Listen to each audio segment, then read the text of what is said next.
Assalamualaikum warahmatullahi wabarakatuh. Alhamdulillah wassalatu wassalamu ala Rasulillah wa ala alihi wa sahbihi wa mawalah. Amma ba'du fa ya ibadallah usikum wa iyaya bitaqwallah fa innal jannata uiddat liman ittaqa. Jamaah rahimakumullah, alhamdulillah malam ini kita bisa bertemu lagi di dalam i'tikaf malam 27 Ramadan 1443 Hijriah. Dan materi yang kita bahas malam ini adalah hadis. Jadi satu hadis kita bahas dari metode 7 tak. Tak pertama tausik hadis, kemudian nanti tahrij, lalu tarikh, kemudian tahlil, takwil, dan tatbiq hadis. Hadis ini diriwayatkan oleh Muhammad Ibnu Majah,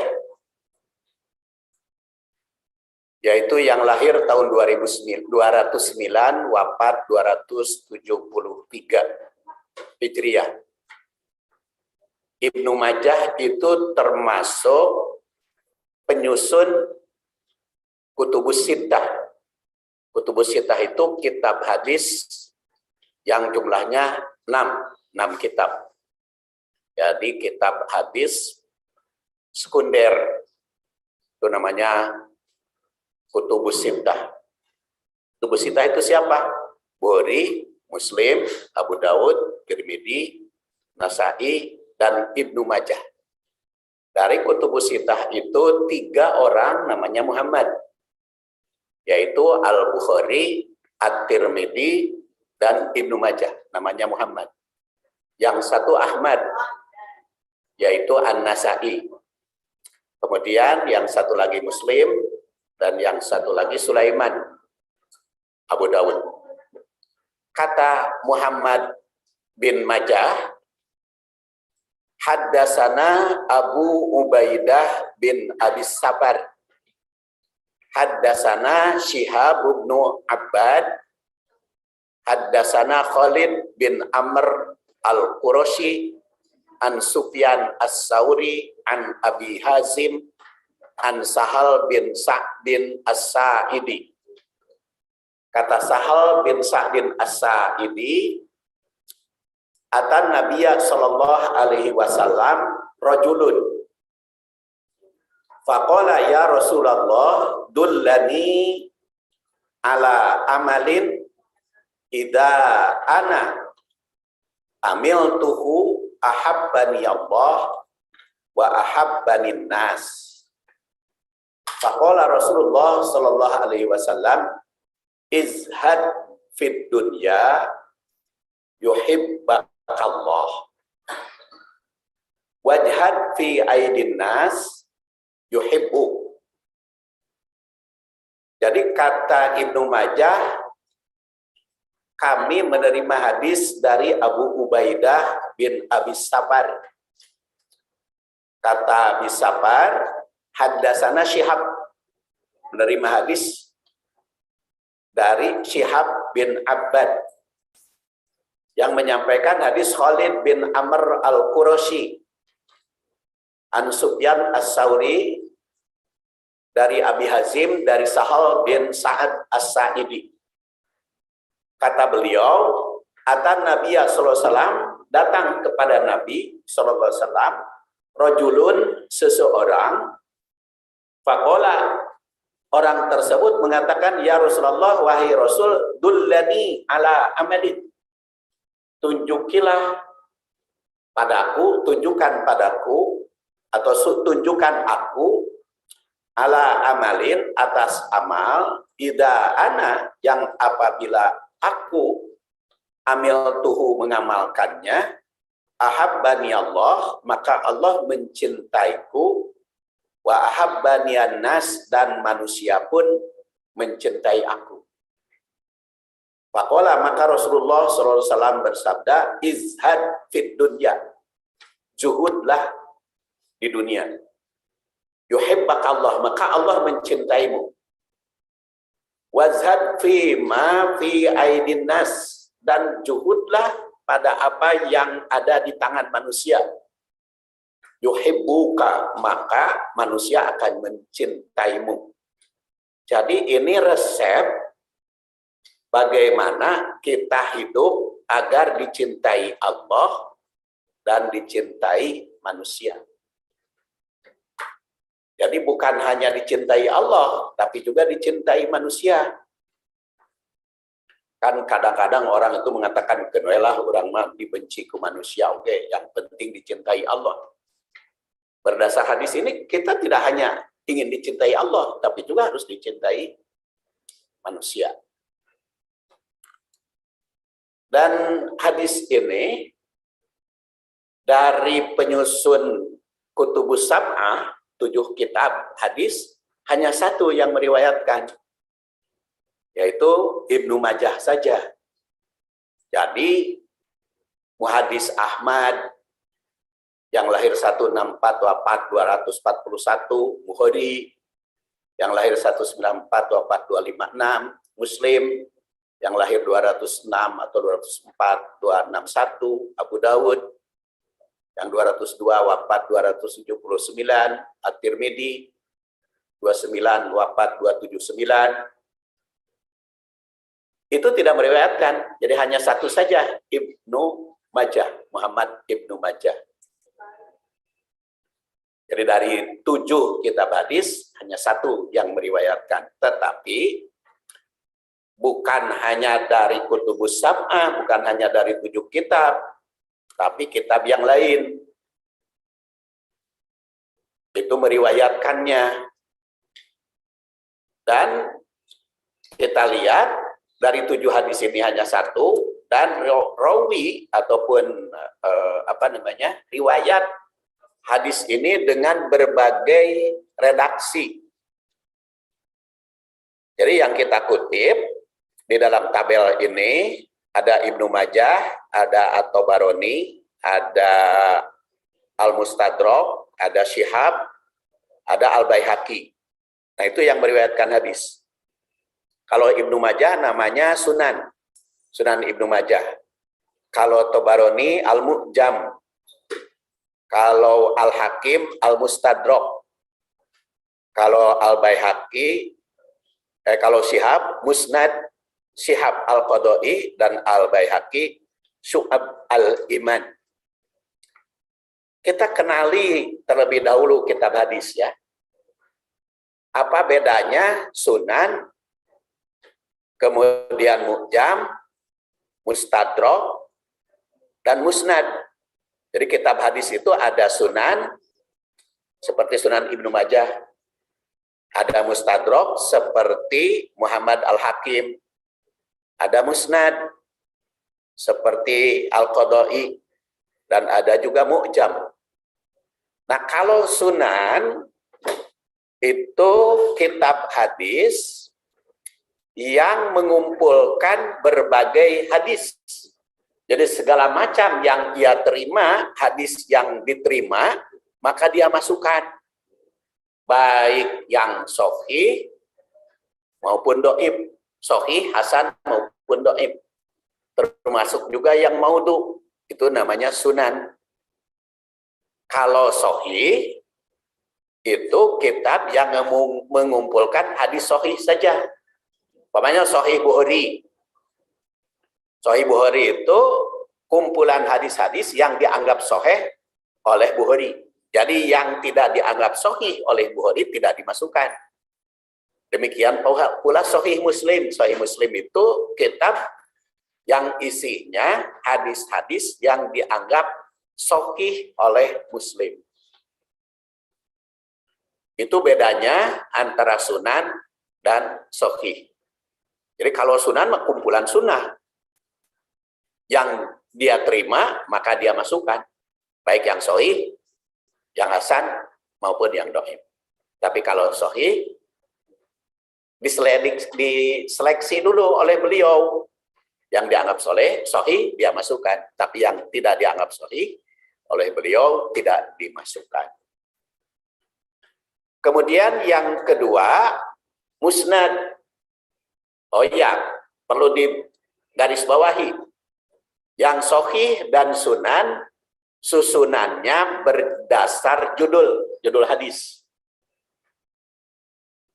Kalau musnad tidak berdasar judul hadis, disusunnya. Kalau musnad mah disusun berdasar rawi sahabi atau riwayat sahabat. Makanya kalau Bapak dan Ibu membaca kitab Musnad Ahmad, tidak akan ditemukan bab sholat, bab zakat, bab saum, bab haji. Karena susunan kitab Musnad mah bab Abu Bakar, bab Umar, bab Utsman. Jadi nama babnya itu nama sahabat. Itu namanya musnad. Seperti Musnad Ahmad atau Musnad Al-Qadai di sini. Jadi susunan kitabnya itu berdasar nama orang. Kemudian ada lagi mustadrok di sini. Mustadrok Imam Hakim. Kalau mustadrok mah kitab hadis yang disusun oleh dia, kualitasnya sama yang diistidrok, tapi tidak meriwayatkan. Umpamanya, riwayat Hakim, namanya Muhammad, Al-Hakim juga, itu Al-Mustadrok ala Sahihaini. Hadis yang diriwayatkan oleh beliau, yang mata rantainya itu sederajat dengan Bukhari Muslim. Tapi Bukhari Muslim itu sendiri tidak meriwayatkan hadis, maka dia susun hadis-hadis yang tidak diriwayatkan oleh Bukhari Muslim, tapi kualitasnya sederajat. Nah, hadis yang kita kaji ini diriwayatkan pula oleh Muhammad Al-Hakim dalam Mustadrak. Jadi menurut Imam Hakim yang lahir 303, wafat 405 Hijriah, hadis ini sederajat mata rantainya dengan Bukhari Muslim, tapi Bukhari Muslim tidak meriwayatkan. Nah, itu kita kenal, ada mustadrak, ada sunan, ada sahih, ada musnad, ada mu'jam. Mu'jam itu berdasar guru. Tapi kalau Al-Baihaqi di sini judulnya Syu'ab al-Iman. Dan di dalam tabel kita lihat redaksinya. Jadi ada yang mengatakan atan Nabiya sallallahu alaihi wasallam rajulun faqala ya Rasulullah dullani ala amalin idza ana amiltuhu ahabbani Allah wa ahabbani an-nas.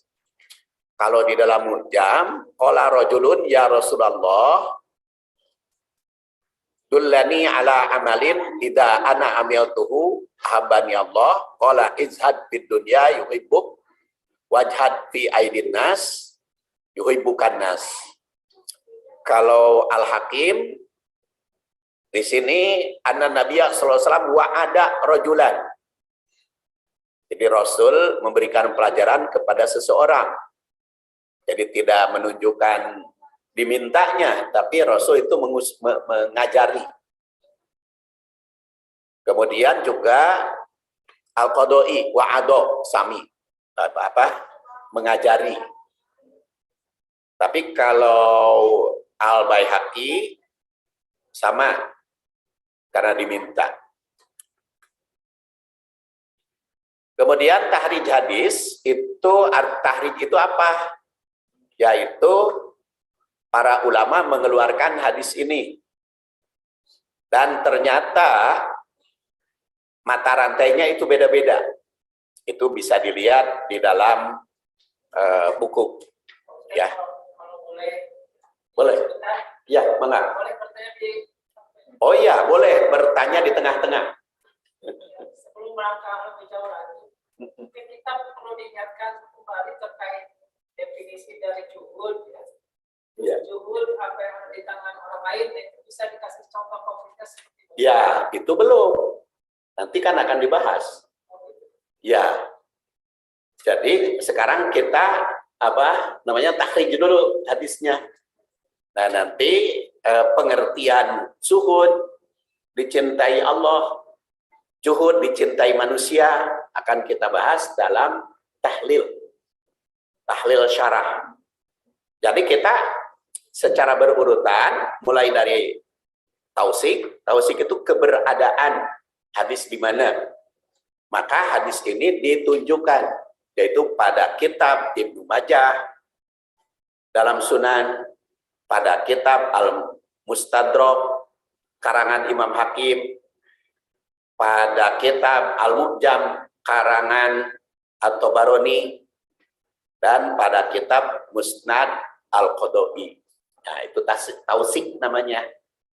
Kemudian kita telusuri hadis ini dari mana saja mata rantainya. Maka kita telusuri mata rantainya dari siapa. Nah, baru nanti kita kaji sejarahnya bagaimana, sejarah hadis ini, dan kualitas hadis ini sahih, hasan atau dhaif. Itu di dalam tahrij.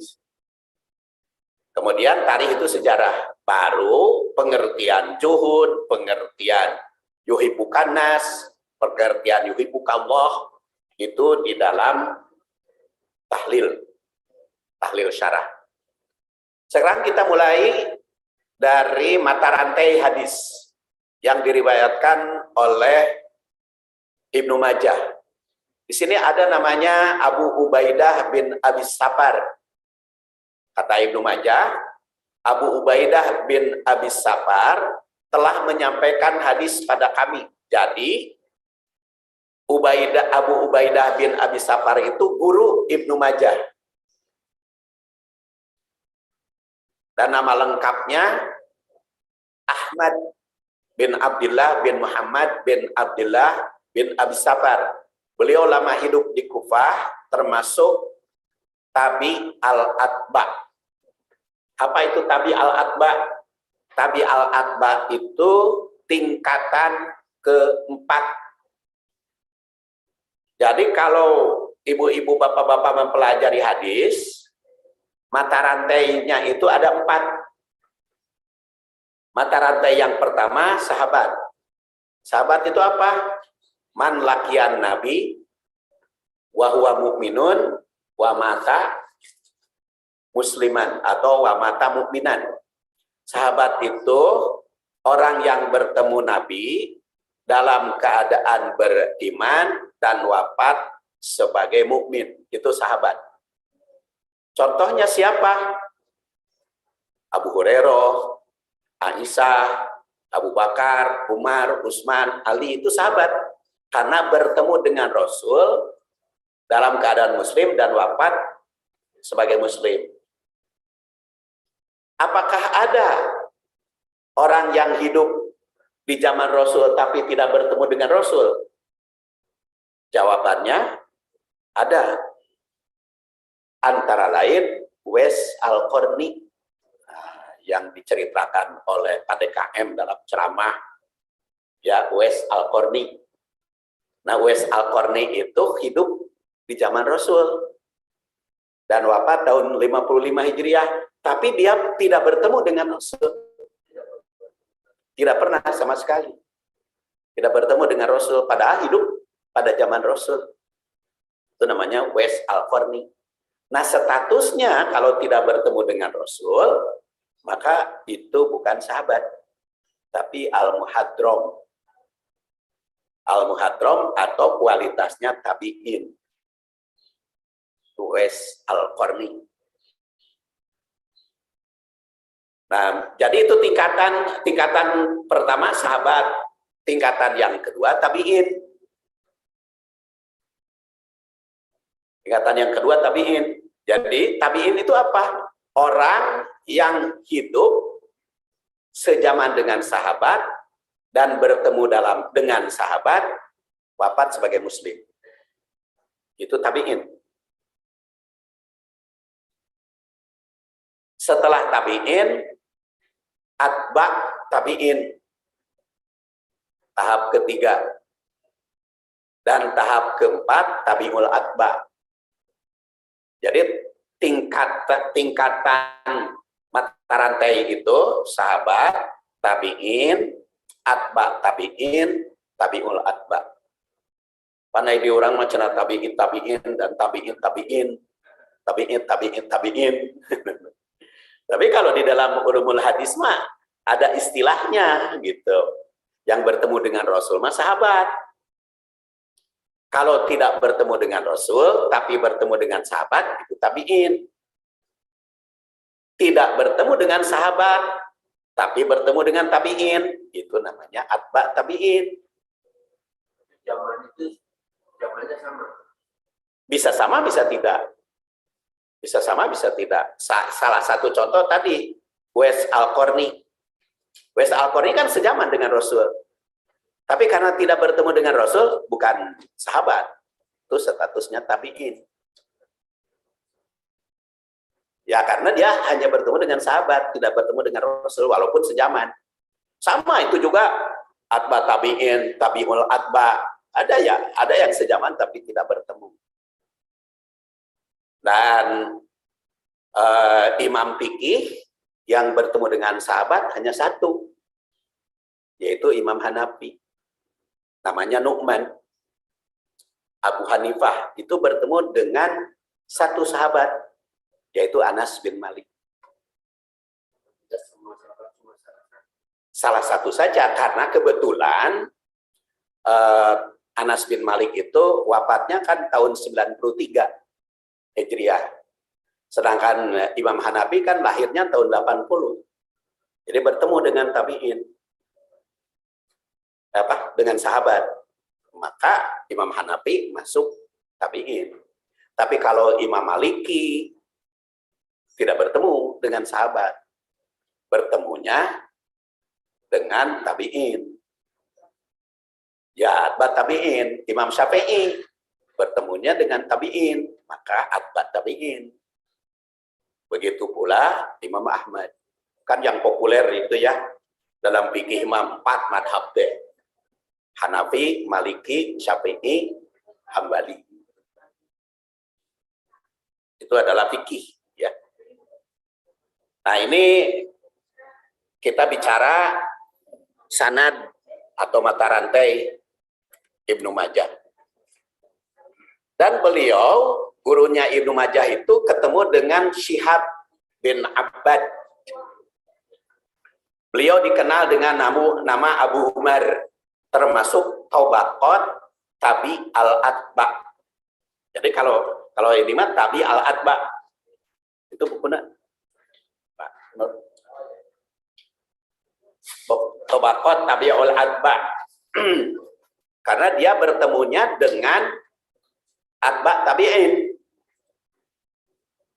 Dan wafat tahun 224. Dan hadis melalui jalur beliau diriwayatkan oleh Ibnu Majah cuma satu.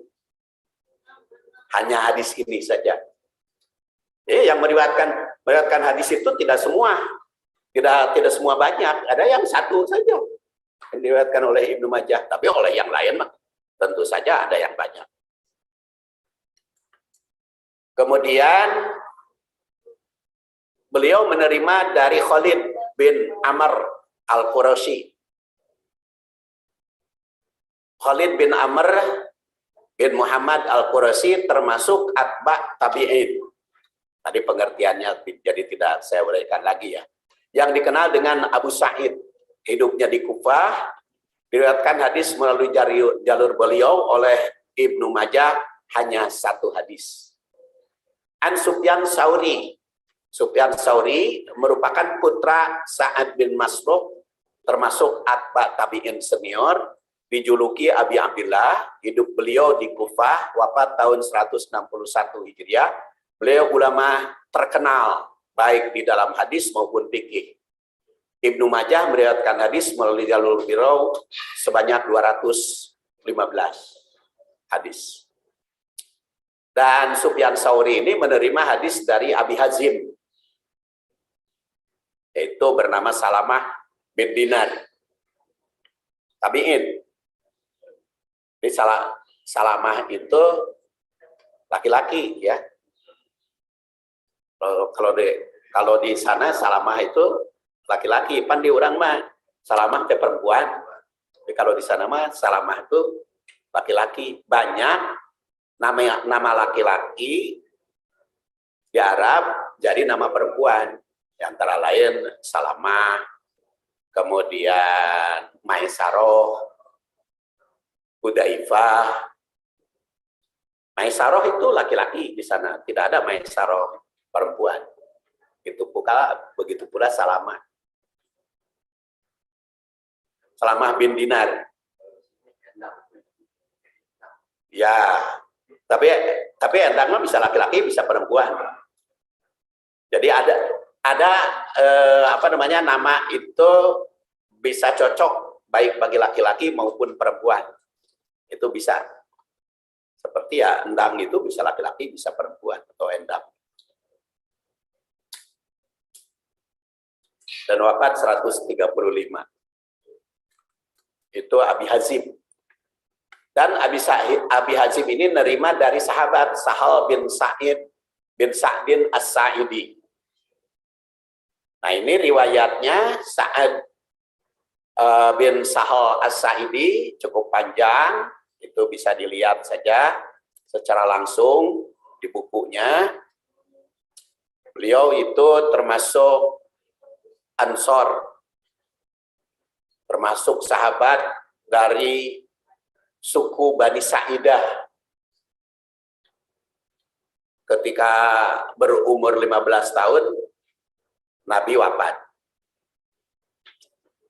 Jadi ada sahabat itu yang wafat ketika masih kecil, Rasul Shallallahu Alaihi Wasallam wafat ketika masih kecil. Ya contohnya Ibnu Abbas. Itu ketika Rasulullah SAW wafat, Ibnu Abbas itu berusia 13 tahun. Siti Aisyah itu ditinggal wafat oleh Rasul ketika berusia 18 tahun. Jadi sejak 18 tahun Siti Aisyah itu menjanda. Karena istri Nabi mah tidak boleh nikah lagi dengan siapapun. Karena statusnya Ummul Mukminin, ibu orang-orang mukmin, Siti Aisyah. Sejak 18 tahun. Terus Ibnu Umar itu 15 tahun ketika perang Uhud. Berarti perang Uhud ke wafat Rasul itu kan 7 ya. 7 tambah 15, 22 tahun. Tapi Ibnu Umar itu rada unik. Umur 6 tahun sudah diangkat jadi imam. Itu Ibnu Umar, Abdullah bin Umar. Jadi hebat bacaannya, 6 tahun sudah jadi imam.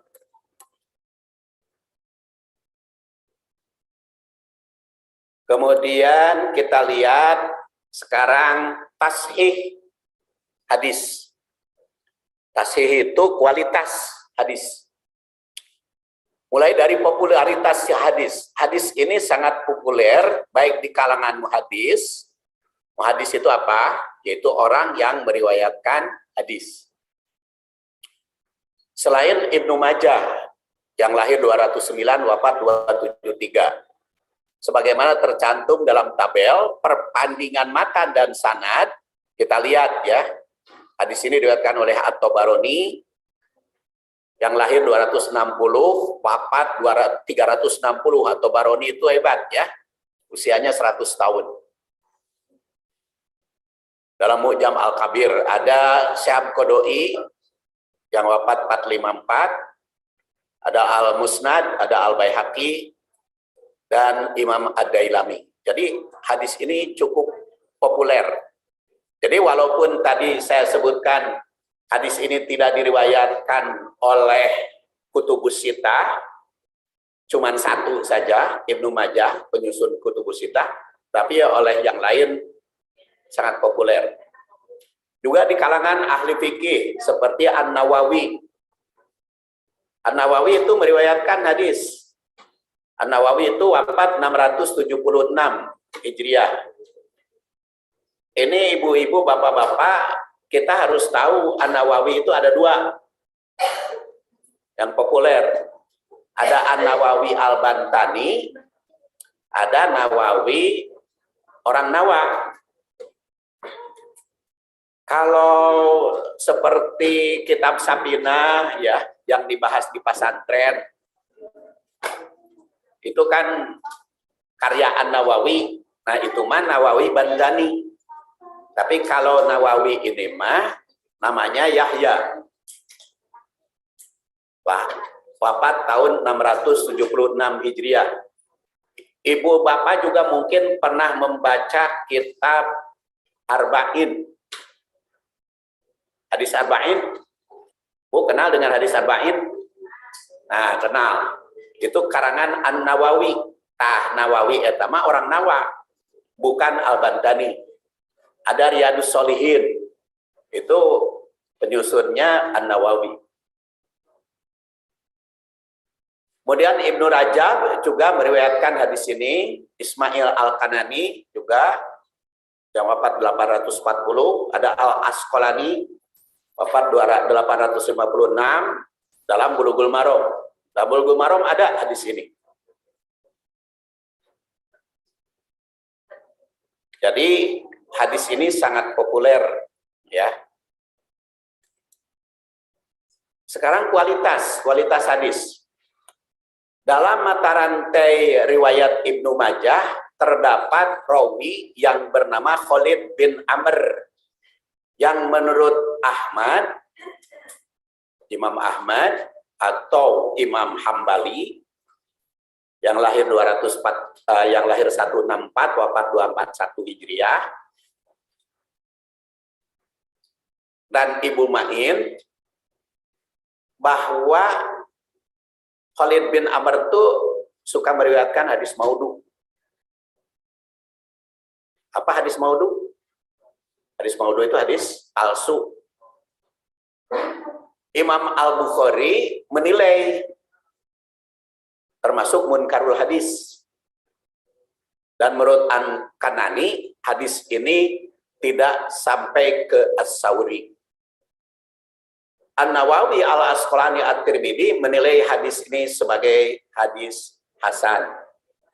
Jadi walaupun ada orang yang dianggap dhaif, tetapi ada saksi hadis yang lain, makanya masuk hadis hasan. Jadi itu kualitas hadis.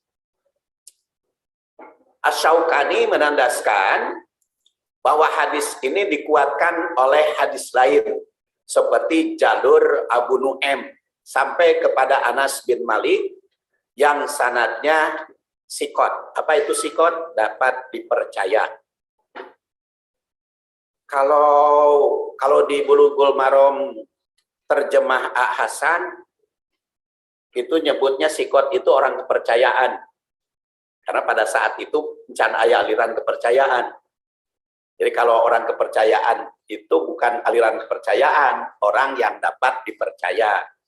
Itu sikot. Dan ini dikuatkan oleh hadis tersebut.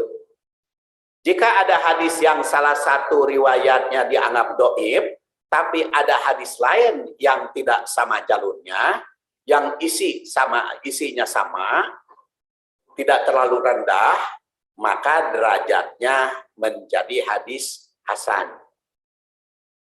Jadi banyak hadis itu dhaif, tetapi ada yang menguatkan. Contoh yang populer, hadis tentang takbir sholat id.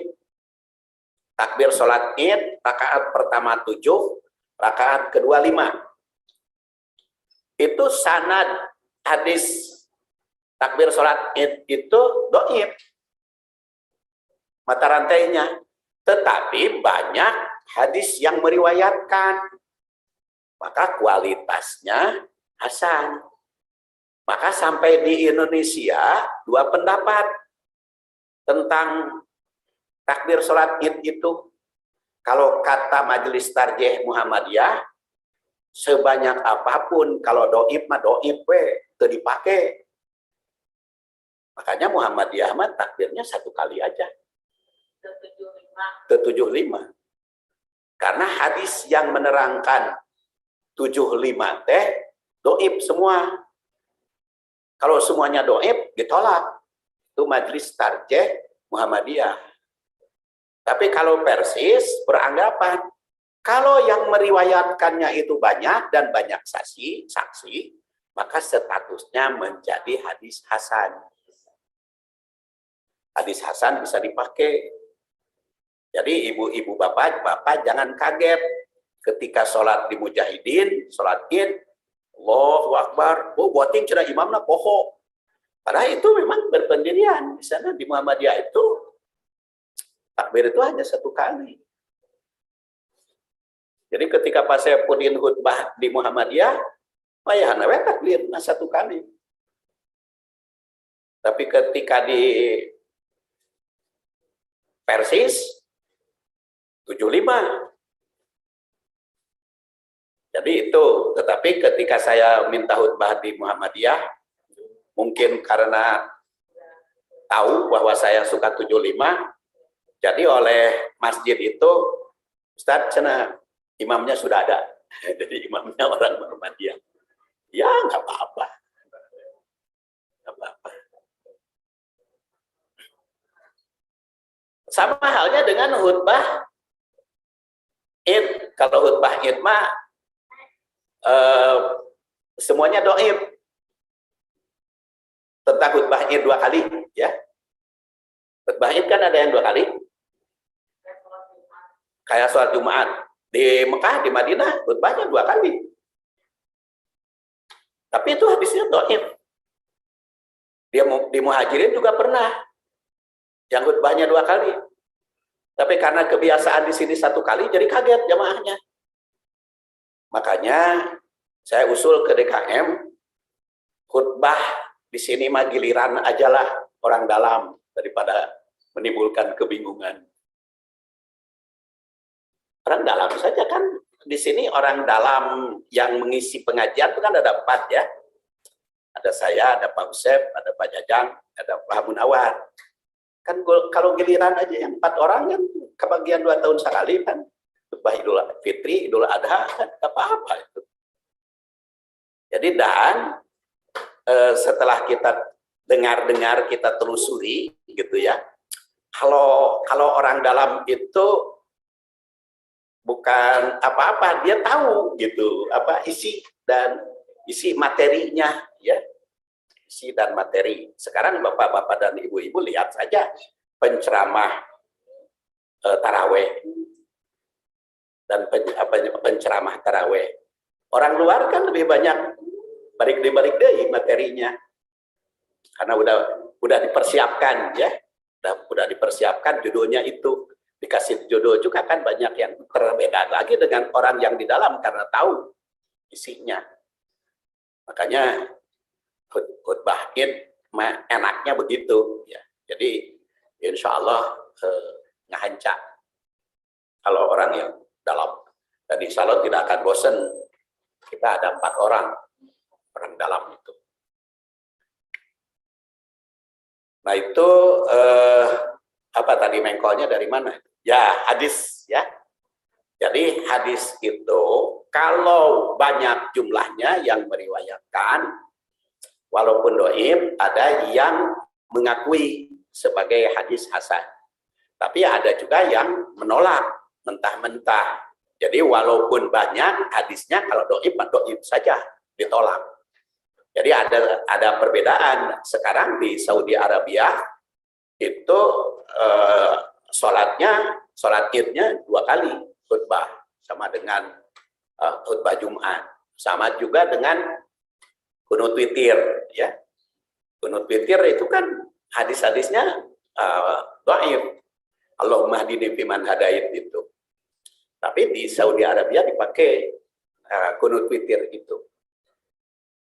Jadi Bapak dan Ibu insya Allah tidak akan kaget kalau ada perbedaan di dalam memahami hadis ini.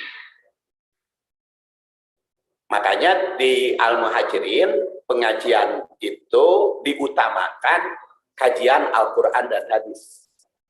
Kalau kajian Al-Quran dan hadis itu tidak akan timbul permasalahan kalau ada perbedaan pendapat. Karena perbedaan pendapat itu akan dikemukakan. Seperti di sini, kita membahas hadis ini. Nanti dalam tahlil syarah hadis, itu berbagai pendapat. Maka saya kemukakan semuanya. Pendapat yang berbeda tersebut. Sedangkan tarikh hadis atau sejarah hadis seperti dikemukakan di dalam tausik tadi, hadis ini dilatar belakangi adanya seorang sahabat yang menghadap Rasul, dia minta nasihat. Makanya di situ dikatakan atan Nabiya sallallahu alaihi wasallam rajulun faqala ya Rasulullah dullani ala amalin idza ana amiltuhu ahabbani Allah wa ahabbani an-nas. Jadi ada seorang sahabat bertanya kepada Rasul, ya Rasulullah, tunjukilah kepadaku apabila aku mengamalkan, maka aku akan dicintai oleh Allah dan dicintai manusia. Jadi jelas secara historis hadis ini sebagai jawaban terhadap sahabat yang meminta. Dikutip pula tarikh Sababul Wurud hadis ini oleh muhadis seperti Al-Hakim, yaitu Muhammad Al-Hakim dalam Mustadrak dan juga At-Tabarani. Jadi kalau hadis mah istilahnya Sababul Wurud, kalau Quran sababun nuzul. Sababul Wurud itu sebab turun hadis. Kalau sababun nuzul sebab turun Al-Quran. Dan tarikh tahlil hadis akan saya bahas pada periode kedua.